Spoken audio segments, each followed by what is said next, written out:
پروردگار بحروں بر،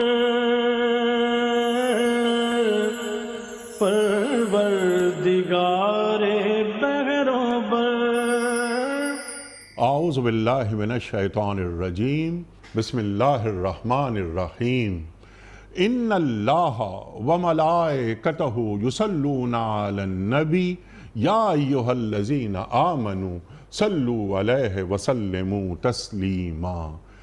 اللہم صلی علی سیدنا و نبینا و شفیعنا و مولانا محمد وعلی آل محمد وبارک وسلم۔ محترم خواتین و حضرات، السلام علیکم۔ پیام صبح کے ساتھ ایک بار پھر حاضر، میں ہوں آپ کا میزبان انیق احمد۔ قرآن کریم کے مختلف آیات پر گفتگو فرماتے ہیں ہمارے ملک کے ممتاز علماء، بلکہ ہم کو یہ کہنا چاہیے کہ قرآن کریم ہمیں سکھاتے ہیں، سمجھاتے ہیں اور یہ بتاتے ہیں کہ قرآن کریم کے ہم سے تقاضے کیا ہیں، قرآن کریم ہمیں کہاں دیکھنا چاہتا ہے اور ہمیں کیسا دیکھنا چاہتا ہے۔ خواتین و حضرات، آج ہم سورہ انفال کی آیت نمبر 24 پر بات کروائیں گے، اپنے وطن کے ایک ممتاز عالم دین سے سیکھیں گے ان سے کہ قرآن کریم کی یہ آیت سورہ انفال آیت نمبر 24 ہم سے کیا تقاضا کر رہی ہے، کیا معنی اور کیا مفاہیم ہیں۔ مخاطبت ہو رہی ہے ایمان والوں سے کہ اللہ اور اللہ کے رسول صلی اللہ علیہ وآلہ وسلم کی پکار پر لبیک کہو، جبکہ رسول صلی اللہ علیہ وآلہ وسلم تمہیں اس چیز کی طرف بلائیں جو تمہیں زندگی بخشنے والی ہو۔ اللہ اکبر۔ مخاطبت ایمان والوں سے، تو ایمان والوں سے جب مخاطبت ہوتی ہے تو ایک ذمہ داری بھی کہ اہل ایمان، ہم کلمہ گو، ہم مسلمان، ہم اللہ کے رسول صلی اللہ علیہ وآلہ وسلم سے ایک تعلق پر فخر محسوس کرتے ہیں۔ یہاں اللہ کیا فرما رہا ہے کہ اللہ اور اللہ کے رسول کی پکار پر صلی اللہ علیہ وآلہ وسلم، تو گویا اللہ اور اللہ کے رسول صلی اللہ علیہ وآلہ وسلم کی دو پکاریں الگ الگ نہیں ہیں، ایک ہی پکار ہے۔ نمبر 1، اللہ اور اللہ کے رسول صلی اللہ علیہ وآلہ وسلم کی پکار پر لبیک کہنا کسے کہتے ہیں؟ یہاں کا اطاعت کی بات ہو رہی ہے، قرآن کی طرف آ جاؤ، ایمان کی طرف آ جاؤ، اتباع حق کی طرف آ جاؤ، وغیرہ وغیرہ۔ یہ تمام سوالات انشاءاللہ ہم اٹھائیں گے سیکھنے کے لیے۔ خواتین و حضرات، کیا یہاں یہ بتایا جا رہا ہے کہ جو اللہ کی اطاعت ہوتی ہے وہی رسول کی اطاعت ہوتی ہے، اور جو رسول کی اطاعت ہوتی ہے وہی اللہ کی اطاعت ہو رہی ہے؟ مَن یُطِعِ الرَّسُولَ فَقَدْ اَطَاعَ اللَّهَ۔ جس نے رسول کی اطاعت کی اس نے اللہ کی اطاعت کی، اللہ قرآن کریم میں ارشاد فرما رہا ہے۔ تو رسول کی اطاعت کرنا بالکل ایسا ہی ہے جیسا کہ اللہ کی اطاعت کرنا؟ ایک سوال رکھیں گے ہم۔ خواتین و حضرات، اللہ فرما رہا ہے کہ اور جان رکھو، بلکہ اس سے پہلے کہ یہ زندگی بخشنے والی ہے، جو اللہ اور اللہ کے رسول صلی اللہ علیہ وسلم جو بات فرما رہے ہیں یہ زندگی بخشتی ہے۔ تو زندگی کس طرح اللہ اور اللہ کے رسول صلی اللہ علیہ وآلہ وسلم کی بات مان کر ہم زندہ ہو جاتے ہیں؟ کس زندگی کی بات ہو رہی ہے؟ یہ بھی ہم ایک سوال رکھیں گے۔ اور کیا یہ کفار مکہ، مشرکین مکہ، کیا یہ مردہ تھے؟ یہ بھی ایک سوال رکھیں گے مفتی صاحب کی خدمت میں۔ اللہ فرما رہا ہے کہ اور جان رکھو کہ اللہ آدمی اور اس کے دل کے درمیان حائل ہے اور اسی کی طرف پلٹ کر جانا ہے۔ یا مقلب القلوب ثبت قلبی علی دینک، یہ سرکار دو عالم صلی اللہ علیہ وآلہ وسلم پڑھا کرتے تھے۔ کیا ہے یہ دعا؟ یہ بتائیں گے ہمیں محترم مفتی محمد زبیر صاحب۔ خواتین و حضرات، مفتی محمد زبیر صاحب ہمارا ایک محبوب نام، ریڈیو ٹیلی ویژن پر کون ہے جو آپ سے واقف نہیں؟ پیام صبح کا لازمی جز، ہمیشہ ہم آپ سے سیکھتے ہیں، فارغ التحصیل دارالعلوم کراچی۔ مفتی صاحب کو خوش آمدید کہتے ہوئے سورہ انفال آیت نمبر 24 کی تلاوت سے آج کے پروگرام کا آغاز کرتے ہیں۔ اعوذ باللہ من الشیطان الرجیم، بسم اللہ الرحمن الرحیم۔ يا أيها الذين آمنوا استجيبوا لله وللرسول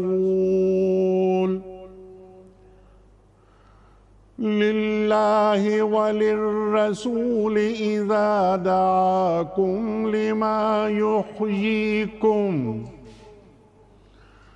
واعلموا أن الله يحول بين المرء وقلبه وأنه إليه تحشرون صدق الله العظیم۔ اے لوگو جو ایمان لائے ہو، اللہ اور اس کے رسول صلی اللہ علیہ وآلہ وسلم کی پکار پر لبیک کہو، جبکہ رسول صلی اللہ علیہ وآلہ وسلم تمہیں اس چیز کی طرف بلائیں جو تمہیں زندگی بخشنے والی ہے، اور جان رکھو کہ اللہ آدمی اور اس کے دل کے درمیان حائل ہے، اور اسی کی طرف تم سمیٹے جاؤ گے۔ صدق اللہ العظیم۔ خواتین و حضرات، محترم مفتی محمد زبیر صاحب کی خدمت میں آج کے پروگرام کے حوالے سے پہلا سوال رکھنے سے قبل کل کے پوچھے گئے سوال کا درست جواب اور آج کا سوال آپ کی خدمت میں۔ کل کا سوال یہ تھا کہ قریش مکہ نے معاہدہ حدیبیہ کی خلاف ورزی کس سنہ ہجری میں کی تھی؟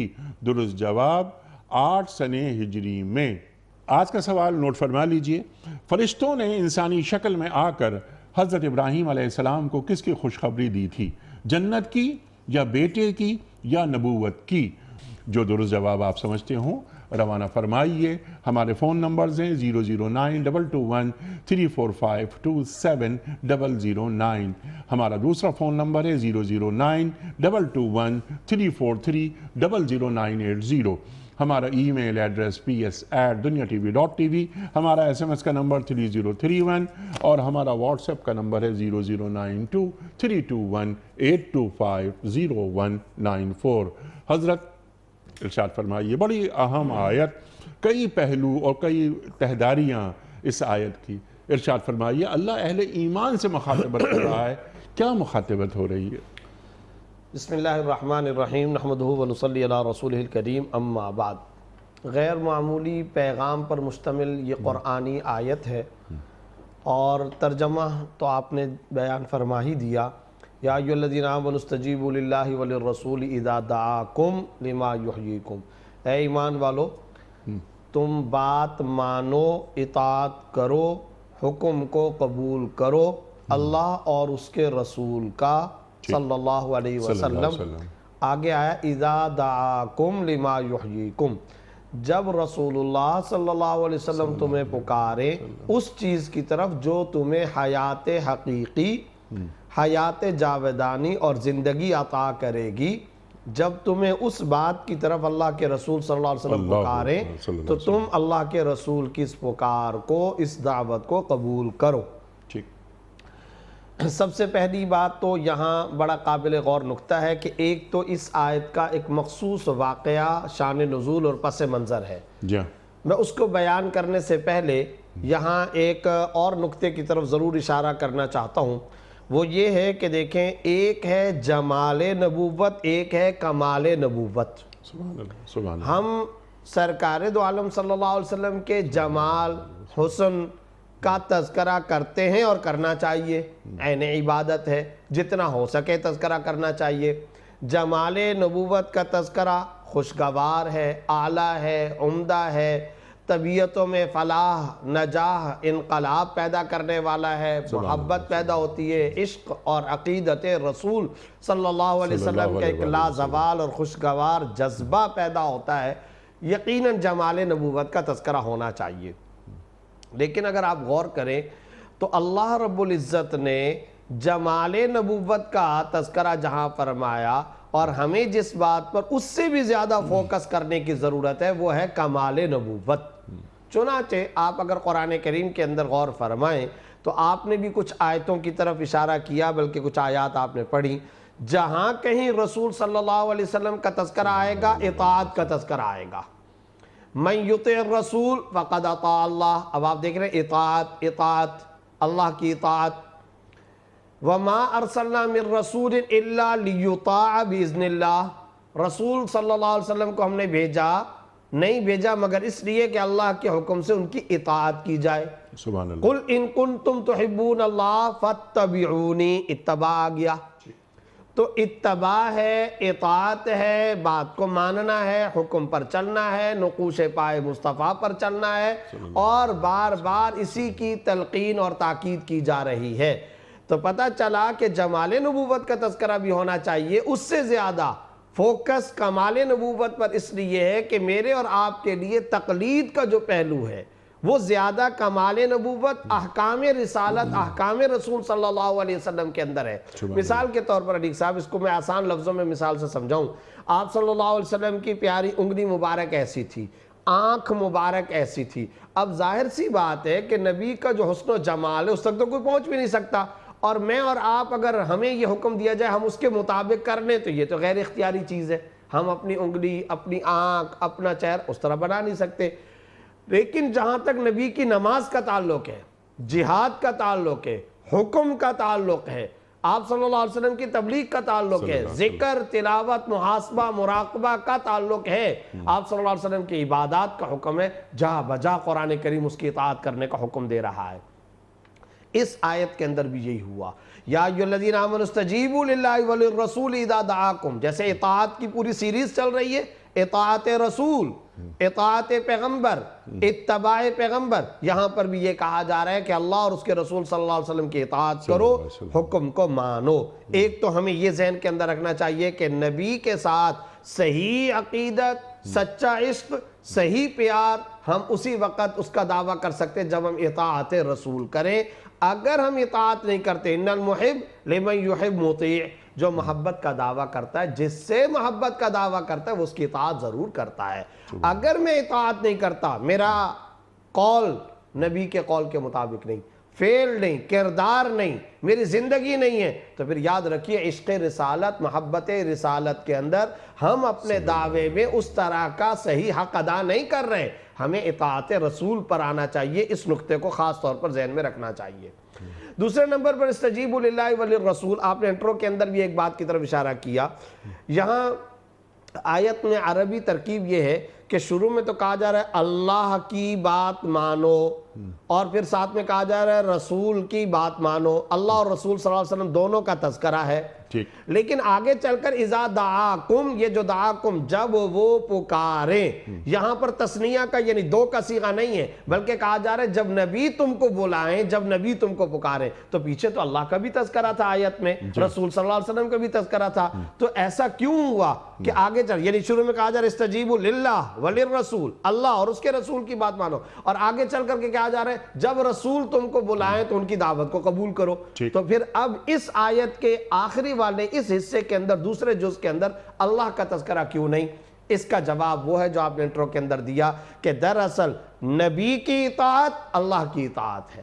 نبی کا حکم ماننا یہ اللہ کا حکم ماننا ہے. نبی کو آپ صلی اللہ علیہ وسلم کو اللہ نے بھیجا لِتُبَيِّنَ لِلنَّاسِ، آپ لوگوں کے لیے بیان کر دیں. وَمَا يَنطِقُ عَنِ الْهَوَىٰ إِنْ هُوَ إِلَّا وَحْيٌ يُوحَىٰ، وہ اپنی خواہش نفس سے کوئی بات نہیں کرتے، وہ تو وحی کی بات کرتے ہیں.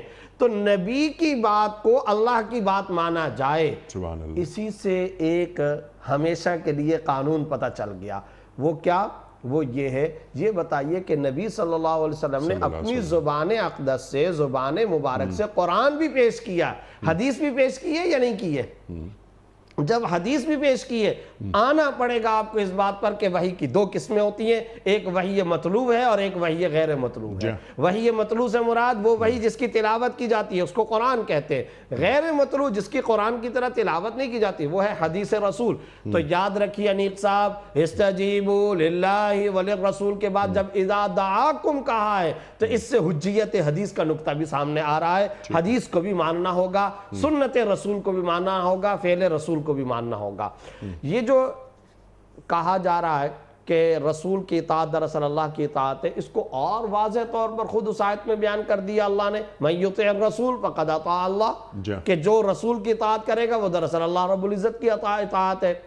ایک اور بات بھی یہاں پر بیچ میں ضرور سمجھنی چاہیے، اسلام وہ معتبر جس پر سرکار دو عالم صلی اللہ علیہ وسلم کی سٹیمپ ہوگی، جی دین وہ معتبر جو میرے اور آپ کے دماغ میں ہے نہ، بلکہ دین وہ معتبر ہے جو رسول اللہ کے راستے سے جائے. ہم اللہ تک پہنچیں گے مگر نبی کے راستے سے جائیں گے. سبحان اللہ. اور لا الہ الا اللہ معتبر تبھی ہوگا جب آگے محمد الرسول اللہ کو مانا جائے. اگر محمد الرسول اللہ کو آپ نے نہیں مانا تو میں صاف لفظوں میں کہنا چاہتا ہوں، نبی کی بعثت کے بعد، بعثت سے پہلے کی بات نہیں کیونکہ وہ تو دیگر انبیاء کرام تھے، نبی کی بعثت کے بعد خدا کو وہ توحید بھی منظور نہیں ہے جو رسول اللہ کو مستثنا کر کے پیش کی جائے. اللہ کو وہ عقیدہ توحید ہمارے لیے ہماری طرف سے معتبر اور مطلوب نہیں ہے. اللہ رب العزت کہتے ہیں میرے وحدت کا توحید کا تم عقیدہ رکھتے ہو نبی کی بعثت کے بعد، وہ نہیں ہے معتبر جب تک کہ محمد الرسول اللہ کو نہ مانو. تو ایک تو یہ بھی سمجھنا چاہیے. ساتھ ہی ساتھ یہاں آیت کے اندر اللہ رب العزت نے ارشاد فرمایا لما یحییکم، کہ نبی جب تم کو پکارے اس بات کی طرف جو تمہیں زندگی عطا کرے. مفسرین کے مختلف اقوال ہیں کہ لما یحییکم سے کیا مراد ہے. بعض حضرات نے کہا اس سے مراد ہے جہاد، بعض حضرات نے کہا اس سے مراد ہے ایمان، بعض حضرات نے کہا اس سے مراد ہے شہادت، بعض حضرات نے فرمایا کہ اس سے مراد ہے قرآن. آپ کو معلوم ان میں سے ہر ایک قول کے مختلف دلائل ہیں. جو لوگ کہتے ہیں شہادت تو آپ کو معلوم ہے اس کا استدلال ان افراد کا، مفسرین کا استدلال بھی قرآن کریم کی آیات سے. وہ کیسے؟ وَلَا تَقُولُوا لِمَنْ يُقْتَلْ فِي سَبِيلِ اللَّهِ أَمْوَاتًا وَفِي آيَةٍ أُخْرَى أَمْوَاتٌ بل احیاء عند ربهم یرزقون بل احیاء ولکن لا تشعرون. مت کہو ان لوگوں کو مردہ جو اللہ کے راستے کے اندر شہید ہوئے اور جنہوں نے جان دی ہے، وہ زندہ ہے اور اللہ کے ہاں رزق دیے جاتے ہیں، تم کو شعور نہیں ہے. دوسری آیت میں کہا جا رہا ہے. تو جب یہ کہا بل احیاء، یہاں پر بھی لما یحییکم آ رہا ہے کہ سرکار دو عالم صلی اللہ علیہ وسلم تم کو پکار رہے ہیں اس چیز کی طرف جو تم کو زندگی دے گی، حیات جاودانی. پتہ چلا شہادت کی طرف، جہاد کی طرف. اور دوسرے نمبر پر ایک قول میں نے بتایا لما یحییکم سے مراد ایمان ہے. نبی صلی اللہ علیہ وسلم تمہیں ایمان کی دعوت دیتے ہیں اور ایمان کی طرف بلاتے ہیں. تو اور ظاہر ہے ایمان کے بغیر زندگی ہو سکتی ہے؟ روحانیت کی موت ہے اگر ایمان نہیں ہے. اور آپ نے فرمایا کیا مشرکین مکہ مردہ تھے؟ جواب یہ کہ مردہ تھے، اس لیے کہ روحانی طور پہ وہ مرے ہوئے تھے. ساری وہ انسانیت جن کو ایمان کی دولت نہیں ملی ہے، جسمانی لاشیں ضرور ہیں، چلتے پھرتے لاشیں ضرور ہیں، چلتے پھرتے انسان ضرور ہیں، ہمیں ان کے ساتھ حسن اخلاق کا بھی حکم ہے. ہم ان کے بارے میں کوئی گالم گلوچ کا رویہ نہیں رکھیں گے. وہ ہمارے مدعو ہیں، ٹارگٹ ہیں، ہم نے دعوت ایمان ان کو دینی ہے، ہم نے ان کے پاس جانا ہے. اخلاق محبت وہ اپنی جگہ، لیکن حقیقی بات یہ ہے روحانیت زندہ ہوتی ہے ایمان سے، لا الہ الا اللہ محمد الرسول اللہ سے. لما یحییکم، جس طرف تم کو رسول دعوت دے، اور وہ چیز کیا ہے؟ وہ ایمان ہے. اسی طریقے سے شہادت وہ بھی اس کے اندر معتبر ہو سکتا ہے. یہ ایک قول حضرات مفسرین کا اور بھی زیادہ دلچسپی والا ہے. وہ کیا؟ قرآن. پتہ یہ چلا کہ انسانیت کے لیے اگر زندگی کا سبب ہے تو وہ قرآن کریم ہے. قرآن کے بعد، قرآن کے بغیر انسانیت مردہ ہے. اگر اصل قلب کی حیات ہے، دماغ کی اگر کوئی حیات ہے، روحانیت کی اگر کوئی حیات ہے، جسم کے ساتھ ساتھ روح کو اگر زندہ رکھنا چاہتے ہیں تو قرآن کے بغیر اس کا تصور ممکن نہیں ہے. یہ قرآن ہے جو انسان کو حیات جاودانی عطا کرتا ہے. اسی لیے ہم کہا کرتے ہیں کہ اگر آپ دنیا کے اندر ٹیکنالوجی، دنیا کے اندر اداروں کو، ریاستوں کو، دنیا کے اندر یونیورسٹیوں کو اور سلیبس اور کریکلم کو، اور دنیا میں شعور اور آگاہی کو زندگی عطا کرنا چاہتے ہیں، نسب عطا کرنا چاہتے ہیں، اگر آپ ان کو صحیح شرعی اویئرنس ادا کرنا چاہتے ہیں، وحی کے ساتھ رشتہ قائم کریں. اور وحی کے ساتھ رشتہ قائم کرنے کی ایک ہی شکل ہے، اس کے علاوہ کوئی شکل نہیں ہے کہ آپ کے تمام دنیاوی معاملات میں قرآن دخیل نہ ہو، رہبر و رہنما ہو.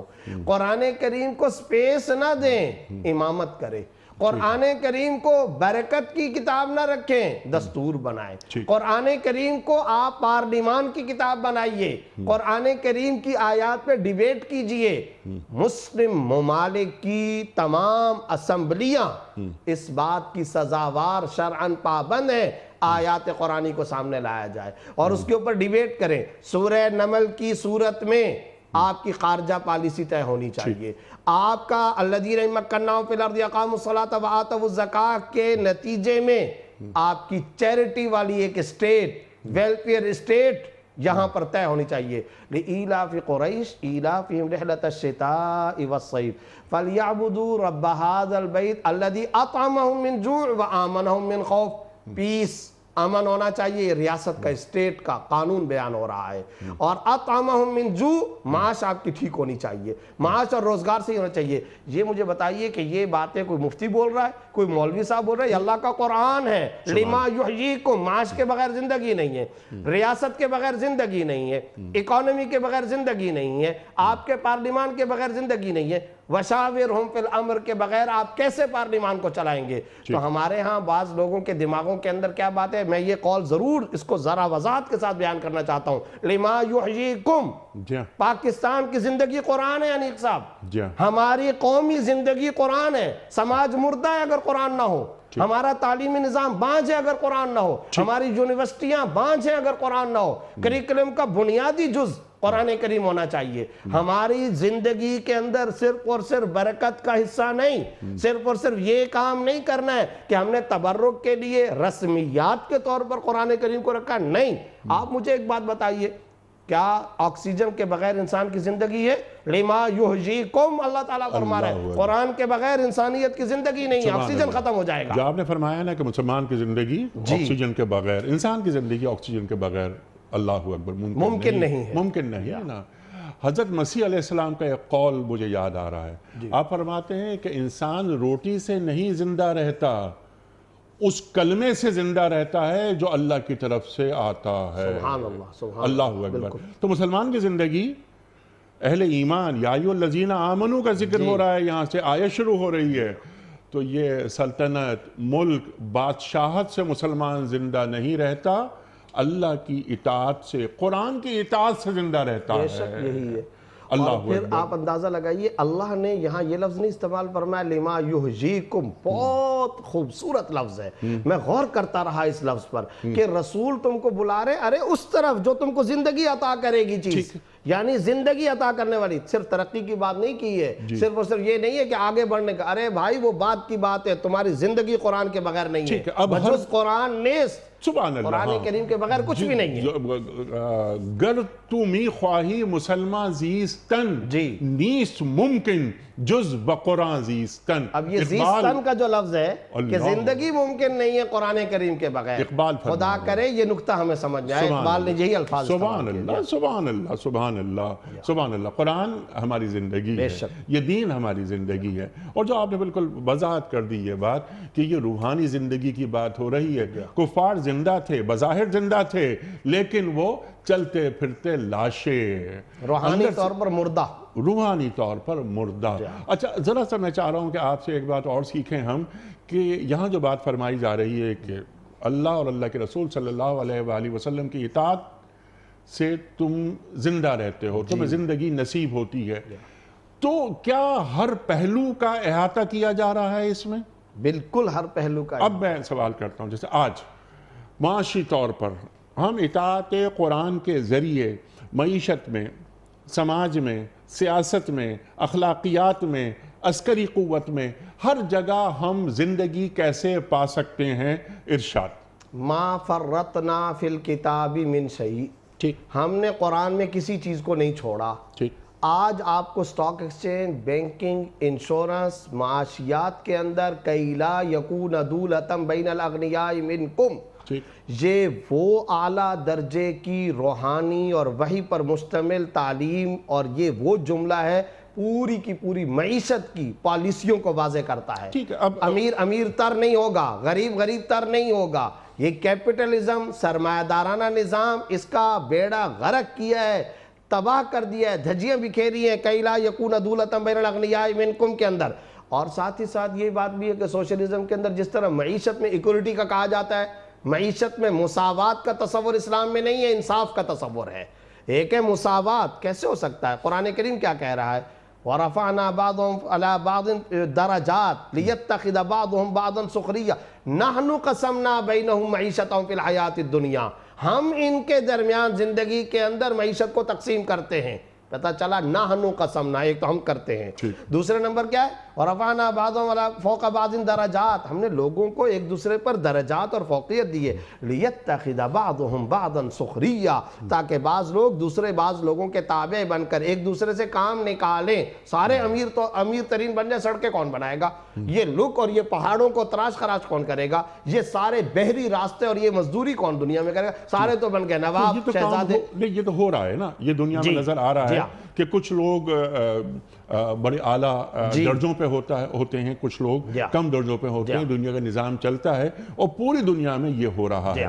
میرا سوال آپ کی خدمت، جیسے آپ نے بات فرمائی، قرآن کریم کی آیت تلاوت فرمائی نا آپ نے کہ کَلَا يَكُونَ دُولَةٌ بَيْنَ الْأَغْنِيَاءِ مِنْكُمْ، ایسا نہ ہو کہ تمہارے ہی درمیان دولت گھومتی رہے چند عمرہ تک، اغنیاء مالدار لوگ، ان کی مونوپولی قائم نہیں ہونی چاہیے، ان کی مونوپولی اجارہ داری نہ ہو، کنسنٹریشن آف ویلتھ نہ ہو، سرکولیشن آف ویلتھ ہو۔ آپ نے تلاوت فرمائی آیت کہ الذین مکناہم فی الارض اقاموا الصلاۃ وآتوا الزکاۃ، امر بالمعروف ونہی عن المنکر، جنہیں ہم زمین پہ اقتدار دیں گے وہ کیا کریں گے؟ نماز قائم کریں گے، زکوٰۃ کے ادارے قائم کریں گے، نماز کا حکم دیں گے اور برائی سے روکیں گے، نیکی کا حکم دیں گے، اور بہت سی آیات عسکری طور پر قرآن کریم ہمیں تعلیم کر رہا ہے۔ وَأَعِدُّوا لَهُم مَا اسْتَطَعْتُم مِّن قُوَّةٍ، اللہ اکبر۔ یہ اصول قرآن کریم سے مل رہے ہیں ہمیں، یہ اصول ایک سسٹم کو ڈیمانڈ کرتے ہیں، فنڈامنٹل قرآن کریم سے آ رہے ہیں۔ جو باتیں آپ نے فرمائیں، ہاں کچھ کو غریب کچھ کو امیر رکھا جاتا ہے، قرآن فرما رہا ہے، لیکن قرآن کریم کی یہ تعلیم، قرآن کریم کی یہ روح، قرآن کریم کی یہ خوشبو، یہ زمین پر نظر کیوں نہیں آتی ہمیں؟ یہاں یہ اس میں اطاعت رسول کیوں نہیں ہو رہی صلی اللہ علیہ وآلہ وسلم؟ یعنی ریاست مدینہ بنا کر دکھا دی کہ یہ ہے یوسرون علی انفسہم ولو کان بہم خصاصہ۔ تو ہمارے پاس کیا ہے؟ تو یہ ہم قرآن کریم کی باتیں تو ہم بیان کا، ہمارا ایمان ہے، قرآن ہماری جان ہے، ہماری زندگی قربان قرآن کریم پر اور دین پر، لیکن چلتے پھرتے کردار اور زمین پر کَلَا يَكُونَ دُولَةٌ بَيْنَ الْأَغْنِيَاءِ مِنْكُمْ نظر آئے کہ ایک گھر کے اندر اگر 50 گاڑیاں کھڑی ہیں، یہ اللہ کے رسول صلی اللہ علیہ وآلہ وسلم کیا تمہارے اس عمل سے خوش ہو رہے ہوں گے؟ بے شک یہ ہے قابل غور، یہ سسٹم درکار ہے، سسٹم۔ اب میں عرض کرتا ہوں، ہم نے قرآن کریم کو بحیثیت مجموعی ایک رسمی متبرک کتاب کے طور پر لیا ہے، دستور حیات کے طور پر نہیں لیا۔ مثال اور نمونہ، پارلیمان معزز ہے ہمارے ہاں اور ہونی چاہیے، یہ بتائیے اس کے شروع میں تلاوت ہوتی ہے، تلاوت ختم ہو گئی۔ صرف آپ سے میرا ایک سوال، کتنے ایسے پارلیمان کے اجلاس ہیں جس میں قرآن کریم کی آیات پر باقاعدہ ڈیبیٹ کر کے اپنی پالیسیوں کو تشکیل دیا جا رہا ہو؟ یہ میرا آپ سے سوال ہے، جی آپ بتا دیجئے۔ کیا جس وقت معیشت پر ہم بات کر رہے ہوتے ہیں تو قرآن کریم کی آیات ہمارے سامنے ہوتی ہیں؟ بجٹ میں قرآن کریم کی آیات ہمارے سامنے ہوتی ہیں؟ کیا یہ جو آیات آپ تلاوت کر رہے ہیں، جو میں پڑھ رہا ہوں، یہ قرآن کریم ہے، اللہ کی کتاب؟ آپ مجھے ایک بات بتائیے، سلیمان علیہ السلام کے پورے قصے کے اندر کیا وزارت خارجہ کے تمام اصول اور ضوابط نہیں بیان کر دیے گئے؟ کیا غیر مسلم بادشاہوں کے ساتھ تعلقات عامہ کیسا ہوں گے، کیسے نہیں ہوں گے، ان کے ہدایہ، ان سے لون لینا، ان سے مدد طلب کرنا، ان سے بات چیت کرنا، کس بنیاد پر، اس کا ساؤنڈ تک بیان کیا ہے، طرز اور انداز تک بیان کیا ہے۔ آپ مجھے بتائیے وزارت خارجہ میں ان آیات سورہ نمل کو لے کر پالیسیاں کتنی مرتبہ تشکیل دی گئی؟ تو ہوا کیا ہے انیق صاحب؟ مسئلہ صرف اور صرف یہ ہوا ہے کہ ہر شعبے سے نعوذ باللہ ثم نعوذ باللہ ہم نے قرآن کو دیس نکالا دیا ہے۔ خواتین کا ایک معاملہ ہے، خواتین کے حوالے سے قرآن کریم پورا ایک پیکج دیتا ہے، پڑھتے چلے جائیے۔ میں تو عام طور پہ کہتا ہوں، خدا کی قسم، شروع سے لے کر آخر تک پوری بات میں کسی مولوی صاحب، کسی مفتی صاحب، کسی اسکالر، کسی دانشور کی کوئی بات نہیں کی جائے گی۔ میں آیتیں پڑھوں گا، اور وہ آیتیں کیا پڑھوں گا؟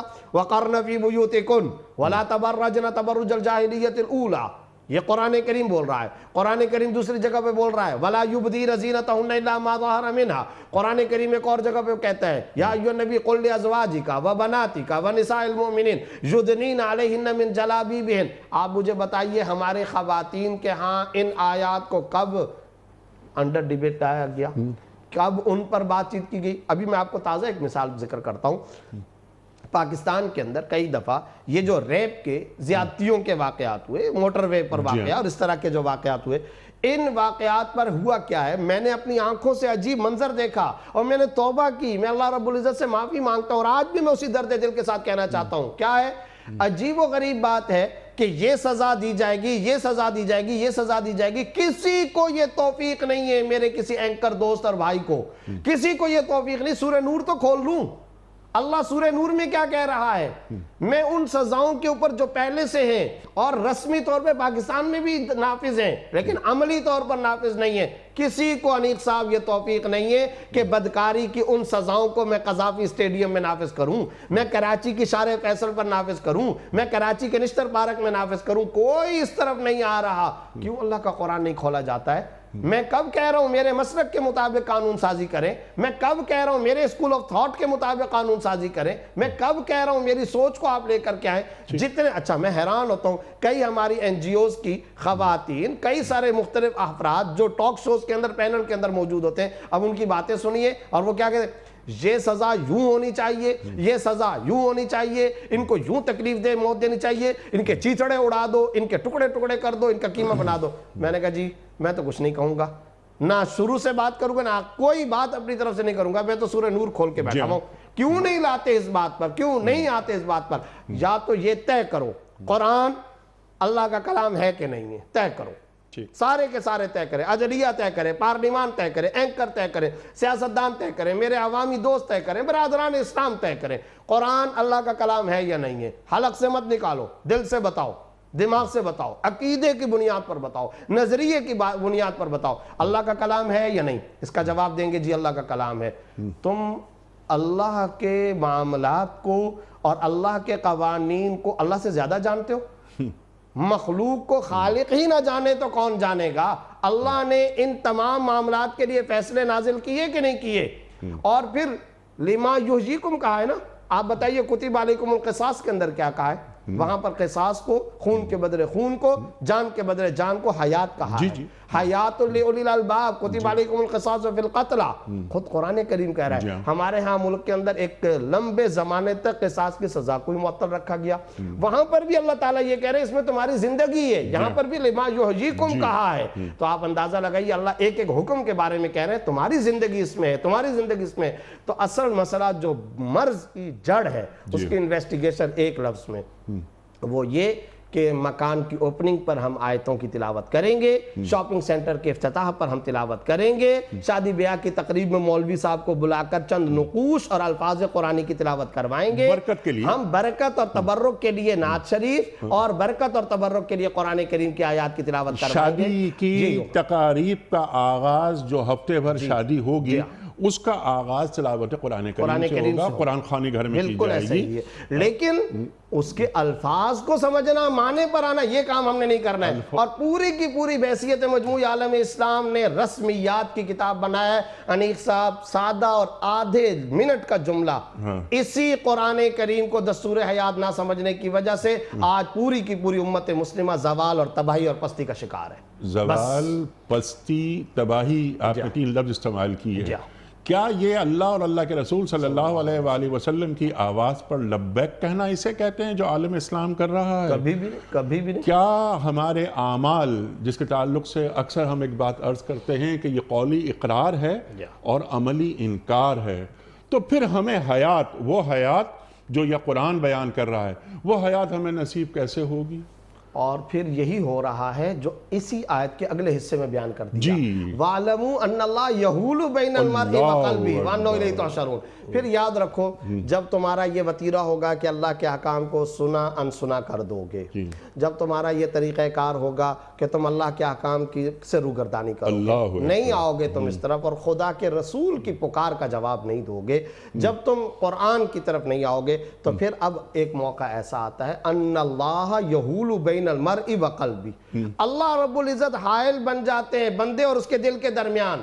پھر اللہ تعالی ہدایت نہیں دیتے، اللہ رب العزت پر مہر لگا لیتے ہیں. اسی مفہوم کو سورہ بقرہ کی آیت نمبر 7 میں اللہ نے بیان کیا، ختم اللہ علی قلوبہم وعلی سمعہم وعلی ابصارہم غشاوہ. دلوں پہ پردے، آنکھوں پہ پردے اور سننے کی طاقت پر بصیرت و بصارت ختم، قوت سماعت ختم، اللہ مہر لگا دیتا ہے۔ سورہ نام کے اندر آیت نمبر 110 میں اللہ رب العزت نے اس کو اور وضاحت کے ساتھ بیان فرمایا، نقلب افئدتہم وابصارہم کما لم یؤمنوا بہ اول مرہ، پھر ہم ان کے دلوں کو پلٹ دیتے ہیں، پھر ہم ان کی آنکھوں کو پلٹ دیتے ہیں۔ آنکھوں کو پلٹ دینے کا کیا مطلب ہے؟ اب ان کو سیدھا نظر نہیں آتا، اب وہ صحیح سامنے کی مشاہدے محسوس کی جانے والی چیز کو نہیں دیکھ سکتے، ان کے دلوں کو ہم پلٹ دیتے ہیں۔ اللہ تعالیٰ بچائے۔ انیق صاحب، وَعْلَمُوا أَنَّ اللَّهَ يَحُولُ بَيْنَ الْمَرْءِ وَقَلْبِهِ، اس میں ایک مفہوم یہی ہے جو میں نے آپ کو بتا دیا کہ پھر اللہ تعالیٰ ہدایت کے درمیان میں اس بندے کے درمیان میں رکاوٹ بن جاتا ہے، پھر اللہ تعالیٰ اس کو ہدایت نہیں عطا کرتا، درمیان میں آ جاتا ہے۔ یہ جو مرحلہ ہوتا ہے یہ بڑا خطرناک ہے، یہ اتنا خطرناک اور حساس موقع ہے کہ اللہ رب العزت، دوسرے سادہ لفظوں میں اللہ رب العزت توفیقی سلب کر لیتے ہیں، اللہ اکبر، بس پھر اللہ رب العزت ناراضگی کی مہر لگا دیتے ہیں۔ یہ انسان کی بندگی اور انسان کی انسانیت کے خلاف ہے۔ انسان کو موقع ضرور رکھنا چاہیے، توقعات کم از کم ضرور رکھنی چاہیے کہ اللہ رب العزت کسی بھی موقع پر مجھے ہدایت عطا فرمائیں گے، میں ہدایت کو قبول کر لوں گا۔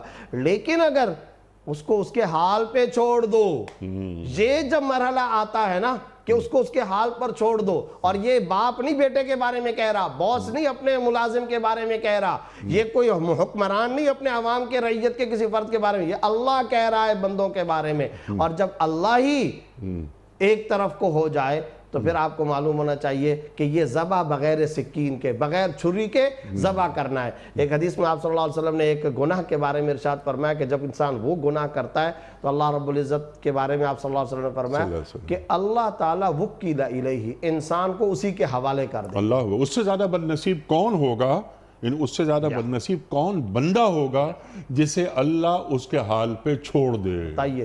اور آپ صلی اللہ علیہ وسلم کی دعاؤں میں سے ایک دعا ہے، لا تکلنا الی انفسنا طرفۃ عین، بڑی عجیب و غریب دعا ہے، یا اللہ ہماری طرف آنکھ کے کنارے سے مت دیکھیے گا۔ اللہ اکبر، اللہ حالانکہ اللہ کی آنکھ تو کیا، لا تکلنا الی انفسنا طرفۃ عین، یا اللہ آنکھ کے کنارے سے، یعنی اگنور کر دینا۔ یہ توبہ کرنی چاہیے، معافی مانگنی چاہیے اللہ تعالیٰ کے دربار میں، اللہ ہم کو اگنور نہ کر دے، اے اللہ تو ناراض نہیں ہو جانا۔ انسان کو یہ ہر وقت، یہ وہ ٹائم، یہ وہ موقع ہوتا ہے، اس موقع کو کبھی ضائع نہ کرے کہ اللہ تو ناراض ہو گیا، یہ کام نہیں ہونا چاہیے۔ باقی میری جان، میرے مال، میری آل اولاد، پیسہ، اس کی کوئی ویلیو، کوئی اوقات نہیں ہے، اللہ تو ناراض نہ ہو جا۔ آپ صلی اللہ علیہ وسلم کیا فرما رہے ہیں؟ اللہم لا تکلنا الی انفسنا طرفۃ عین۔ آپ کو معلوم ہے نا کہ جب آپ کسی دشمن کو سزا دینا چاہتے ہیں تو اس کا ایک طریقہ اگنورنس کیا ہوتا ہے؟ آپ گزر رہے ہیں، گزرتے ہوئے آپ نے گویا کہ دیکھا ہی نہیں ہے، کأننا لم ننظر، ہم نے گویا کہ دیکھا ہی نہیں ہے۔ اللہ اگر بندے کے ساتھ اللہ یہ معاملہ کرنے لگ جائے، اس بندے کی اس سے زیادہ تباہی کیا ہوگی؟ اس کو اللہ تعالیٰ آیت کے اس حصے کے اندر بیان فرما رہے ہیں، وَعْلَمُوا أَنَّ اللَّهَ يَحُولُ بَيْنَ الْمَرْءِ وَقَلْبِهِ، اور آخر میں یہ بھی فرمایا کہ یہ بھی یاد رکھو کہ تم سب کو اللہ کی طرف جمع ہو کر کے آنا ہے۔ تو یہ ہے پوری ایک انسانی قوم کا، امت مسلمہ کا ایک پورے کا پورا درس اور قرآن کا حقیقی پیغام، یہی حیات جاویدانی ہے۔ اور بحیثیت مجموعی افسوس کے ساتھ کہنا پڑتا ہے کہ ہم نے آج خدا کے رسول کی پکار پر لبیک نہیں کہا۔ ہم سارے کے سارے دعوے دار ضرور ہیں، لیکن دستور حیات اور قرآن کو اپنی زندگیوں میں اپنانا، یہ ہے اصل میں اللہ کے رسول کی پکار پر دعوت کو قبول کرنا اور اس کا صحیح طور پر اجابت کا طریقہ۔ قرآن کو اپنی زندگی کے اندر لائیں، یہی اصل میں ہمارے لیے زندگی اور آخرت کی حیات جاویدانی ہے۔ سبحان اللہ، سبحان اللہ، سبحان اللہ۔ اب جو دل اللہ انسان کے اور دل کے درمیان آ جاتا ہے، ذرا اس کو میں چاہتا ہوں اور کھول دیجیے۔ اللہ تعالیٰ فرماتا ہے کہ انسان کا دل اللہ کی دو انگلیوں کے درمیان ہے۔ اللہ اکبر۔ تو یعنی اللہ تعالیٰ کی انگلیاں، تو اس میں کیا بتایا جا رہا ہے اس بات میں؟ کیا یہ ایک بات، ایک سوال کی شکل میں کہ فرصت عمر ہے غنیمت جانے، فرصت وقت ہے غنیمت جانے، نیکی کا جب بھی موقع ملے فوراً کر ڈالیں، بدی کی طرف جانا ہو تو اسے تاخیر کر دیں اس کے لیے، وغیرہ وغیرہ۔ پھر ایک سوال ذہن میں اٹھتا ہے کہ جب ہمارا دل اللہ کے تصرف میں ہے تو پھر یہ دل نافرمانی کی طرف کیوں چلا جاتا ہے؟ دیکھیں اس کا سب سے واضح جواب خود رسول اللہ صلی اللہ علیہ وسلم نے فرمایا، کل میسر لما خلق لہ، ہر آدمی کو اسباب میسر کر دیے جاتے جس کے لیے وہ پیدا کیا گیا.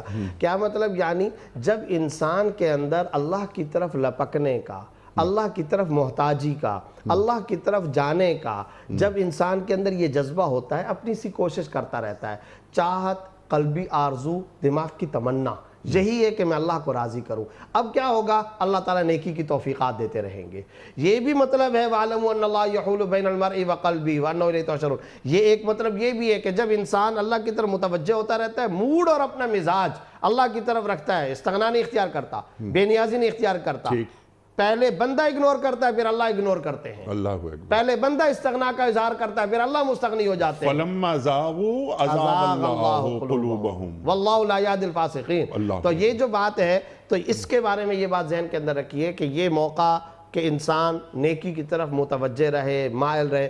وہ جو ڈاکٹر عبداللہ عارفی رحمۃ اللہ علیہ نے ایک مرتبہ فرمایا کہ یہ جو نیکی کا خیال ہے یہ مہمان ہے، اور فرمایا کہ یہ جو مہمان ہوتا ہے، آپ کو معلوم ہے کسی بھی باضمیر انسان کے لیے اس سے زیادہ کوئی ذلت کی بات نہیں ہوتی کہ وہ مہمان بن کر کسی کے پاس جائے اور اگلا اس کی توقیر نہ کرے، عزت نہ کرے، احترام نہ کرے. کوئی باضمیر فرد پھر دوبارہ اس دروازے پر نہیں جائے گا، پھر نہیں جائے گا، بس ہمیشہ کے لیے ختم. آپ جائیے کسی کے گھر پر اور وہ آپ کو اچھے طریقے سے پیش نہ آئے، اگنور کر دیں، کبھی بھی آپ وہاں نہیں جائیں گے، کٹ جائیں گے، مر جائیں گے، کبھی آپ اس کے گھر پر نہیں جائیں گے. نیکی کا خیال مہمان ہے، جب آئے توقیر کرو، جب آئے اس کا ادب اور احترام کرو، اور وہ احترام کیا ہے؟ کر گزرو، اس نیکی کو کر گزرو، اور گناہ سے بچ جاؤ، بار بار آئے گا. یہی شکر کا بھی معنی ہے، لَإِن شَكَرْتُمْ لَأَزِيدَنَّكُمْ، کہ اب تم نے گویا کہ اللہ تعالیٰ کی اس نعمت کا شکر ادا کیا، قدردانی کی، اب اللہ لَأَزِيدَنَّكُمْ اضافہ کرتا رہے گا. چنانچہ ہم دیکھتے ہیں انیق صاحب، جو آدمی نیک ہوتا ہے نا وہ نیکی ہوتا چلا جاتا ہے، جو بد ہوتا ہے وہ بدی کے اندر ہی ترقی کرتا چلا جاتا ہے. تو یہی ہے وَعَلَمُوا أَنَّ اللَّهَ يَحُولُ بَيْنَ الْمَرْءِ وَقَلْبِهِ وَأَنَّهُ إِلَيْهِ تُحْشَرُونَ. اور پروگرام ناقص رہے گا، ایک مجھے ضرور ذکر کرنا ہے، وہ ہے اس آیت کا ایک مخصوص پس منظر بھی ہے، اور ظاہر ہے ایک تو اس کا لارج اسکرین، بڑا ایک مفہوم ہے جو ہم نے ذکر کر دیا، مخصوص نماز والا. حضرت ابو ہریرہ رضی اللہ تعالیٰ عنہ سے، ابن عباس رضی اللہ عنہ سے ایک روایت کے اندر یہ مروی ہے کہ ابی ابن کعب رضی اللہ تعالیٰ نماز پڑھ رہے تھے، سرکار دو عالم صلی اللہ علیہ وسلم نے آواز دی، تو انہوں نے سوچا کہ میں نماز پوری مکمل کر لوں پھر آ جاؤں. چنانچہ انہوں نے نماز مکمل کی اور اس میں تاخیر ہو گئی، اور مکمل کر کے وہ آئے. آپ صلی اللہ علیہ وسلم نے فرمایا میں نے تمہیں پکارا تھا، بلایا تھا، تو تم کیوں نہیں حاضر ہوئے، کیوں نہیں آئے؟ یا رسول اللہ میں نماز پڑھ رہا تھا. تو آپ صلی اللہ علیہ وسلم نے یہ آیات اسی وقت اتری اور یہ آیات تلاوت فرمائی کہ کیا تم نے یہ نہیں سنا؟ یا ایھا الذین آمنوا استجیبوا للہ وللرسول اذا دعاکم، جب اللہ کا رسول تمہیں پکارے تو تم فوراً قبول کرو اور آؤ اور جواب دو. اللہ اکبر. اس سے حضرات محدثین اور فقہاء نے یہ مسئلہ بھی نکالا، نماز کے دوران بھی اگر سرکار دو عالم صلی اللہ علیہ وسلم نے بلایا، نماز کو توڑ کر جانا ہو، خواہ وہ فرض نماز، چاہے وہ فرض نماز ہو، آپ کو نماز کو توڑ کر کے جانا ہوگا. باقی کسی کے لیے یہ معاملہ نہیں ہے، یہ نبوی خصوصیت ہے. اس لیے کہ یہ بتائیے نماز کس کے توسط سے ملی ہے آپ کو؟ یہ نماز کا طریقہ کس نے سکھایا؟ نماز کس کا صدقہ ہے؟ نماز کو کون آسمان و معراج سے لے کر کے آیا؟ سرکار دو عالم صلی اللہ علیہ وسلم لے کر کے. ہم تو نبی کی اتباع میں نماز پڑھتے ہیں، ہم میں سے کسی کے پاس براہ راست تو اللہ نے وحی نہیں بھیجی ہے، تو ہم کو تو نبی نے یہ طریقہ بتایا. تو اس لیے نماز کو توڑ کر آنا ہوگا، کیونکہ ہم نماز پڑھ رہے تھے، یہ بھی نبی کا حکم تھا. اب جو نبی کا تازہ حکم ہے، لیٹسٹ، اب ہم کو اس حکم پر عمل کرنا ہے. یہ ایک اس کا مخصوص پس منظر اور واقعہ ہے، لیکن اسی سے ساری زندگی کے لیے بھی ہمیں یہ سبق مل گیا کہ نبوی حکم کو پریورٹی پہ رکھنا ہے، نبی کے حکم کو ترجیح دینا ہے.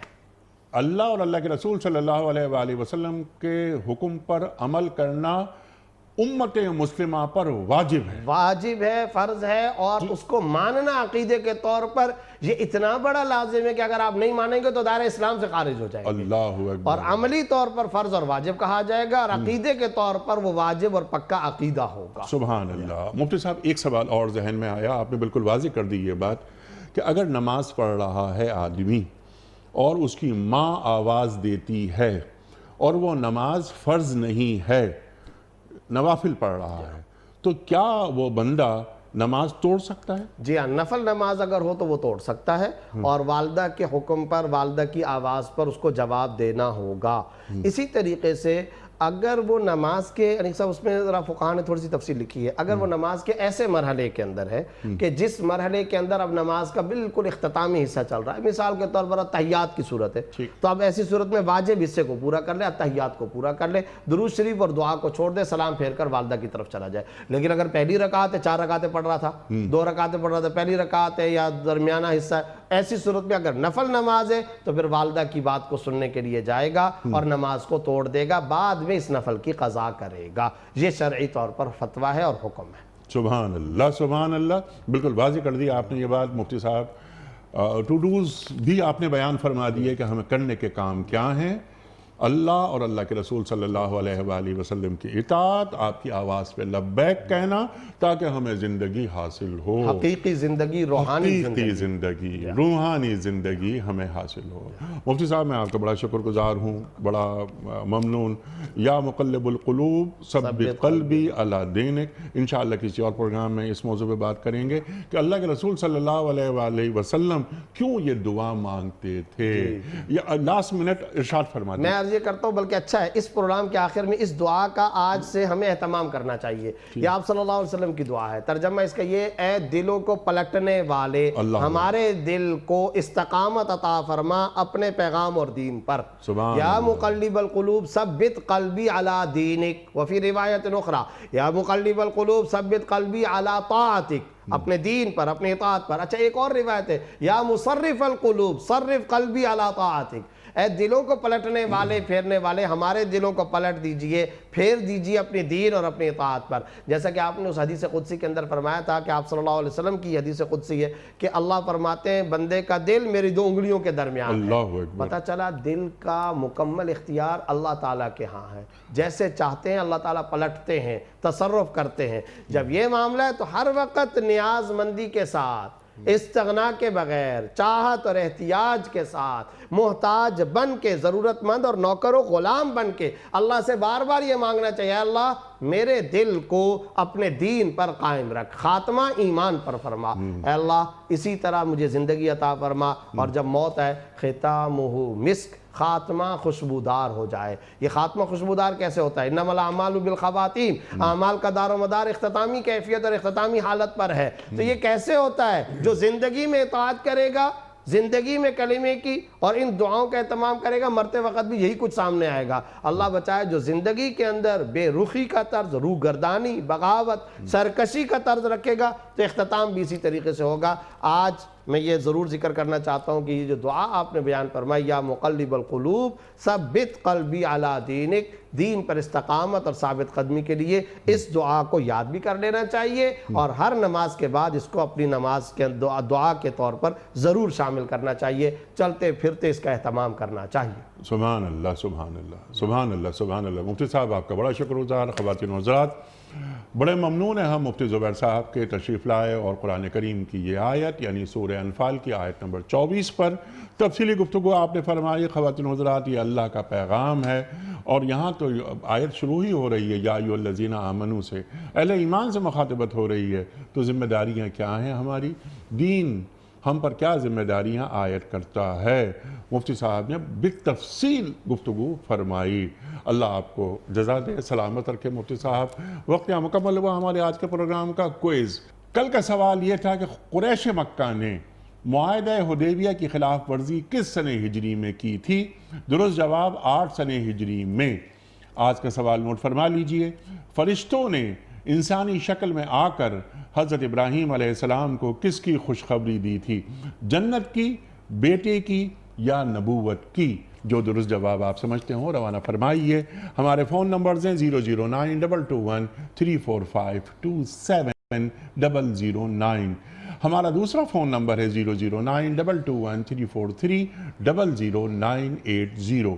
ہمارا ای میل ایڈریس ps@dunyatv.tv، ہمارا SMS کا نمبر 3031، اور ہمارا واٹس ایپ کا نمبر ہے 00923258250194۔ خواتین و حضرات، یہ وقت قرآن اندازی کا، اور مفتی محمد زبیر صاحب سے گزارش کریں گے کہ مفتی صاحب ایک پرچی آپ نے نکال لی، اور آج کے ونر کون ہیں؟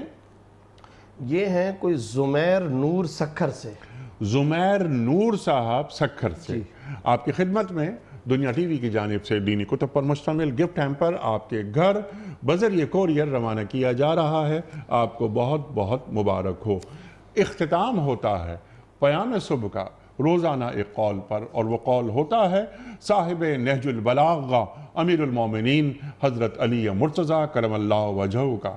آپ فرماتے ہیں کہ اپنی زبان کی تیزی اس ماں پر مت چلاؤ جس نے تمہیں بولنا سکھایا۔ اپنی زبان کی تیزی اس ماں پر مت چلاؤ جس نے تمہیں بولنا سکھایا۔ سبحان اللہ سبحان اللہ۔ اپنے میزبان انیق احمد کو کل تک کے لیے اجازت۔ خدا حافظ۔ پروردگار